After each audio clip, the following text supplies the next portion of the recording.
Horrific dogfighting has been exposed in Tembisa. Investigations by the National Council of SPCAs resulted in raids and the rescue of many dogs. The council says there's growing concern about dogfighting in the country. Joining me now is the head of the organisation's investigations unit, Wendy Willson. Wendy, thanks so much for speaking to us. Dogfighting takes place across all levels of South African society, in the poorest townships and in the wealthiest suburbs. What did you find in Tembisa recently? Was it very casual street fighting or highly organised dogfighting syndicates? It's a mixture of both. It's from the lowest level to the highest level. And we're finding an interaction between the levels, which we haven't really seen before. So we have a very high-quality, sophisticated dog, often being hidden in the township. And we also have a very low-level, very destructive type of dogfighting that has such a risk to the communities that it takes place in. The common assumption is that only pit bulls are used in fights, but many other breeds are also stolen or bred to be used in training. Is that correct? That's actually a bit of a fallacy. Here in South Africa, the dog of choice for any organised dog fighting is the American Pit Bull Terrier. And although there are dogs stolen for this blood sport at the lower levels, at the higher levels they're very specifically trained and bred and fought in a quite a closed kennel environment. So they wouldn't really steal a dog because they don't know its heritage, and its heritage is everything in the fight. So at the low levels, you'll get a lot of theft, and they don't want to waste time waiting for a dog to grow up. They would much rather fight it quickly. But at the higher levels, you don't really have that theft because of the importance of the bloodline. You rescued 11 dogs from criminals in Tembisa recently. What happens to these dogs? Can they be rehabilitated after such a horrific and violent life?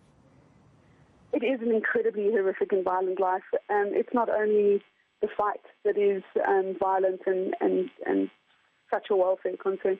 And their whole life, they are just kept for the value of their fighting ability and their breeding value. There's very little other value to these dogs. They're not afforded veterinary care. They spend their lives on chains or in cages. So they are very mentally traumatized as well as physically damaged. We evaluate every single dog on an individual basis. And those that we can put into a rehabilitation program, we do. And we've had some really lovely successes and lovely homing stories. But it has to be done very responsibly.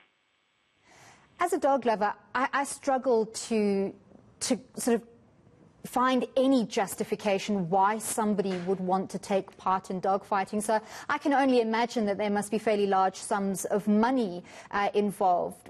How does it work, and what kind of organised financial sort of syndicate works around this?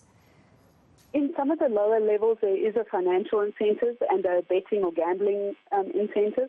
But here in South Africa, we actually separated, sadly, from the rest of the world, in that our dog fighters will engage in this activity purely for gratification, for really violent, bloodthirsty gratification.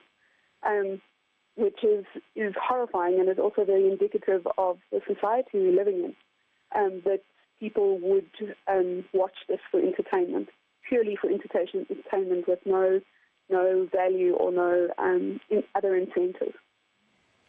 You arrested 6 people in Tembisa during those raids recently. What kind of charges will they be facing, and does the justice system really treat this as a serious crime? So that's a really good question. Here in South Africa, we've actually got a very strong act against animal fighting.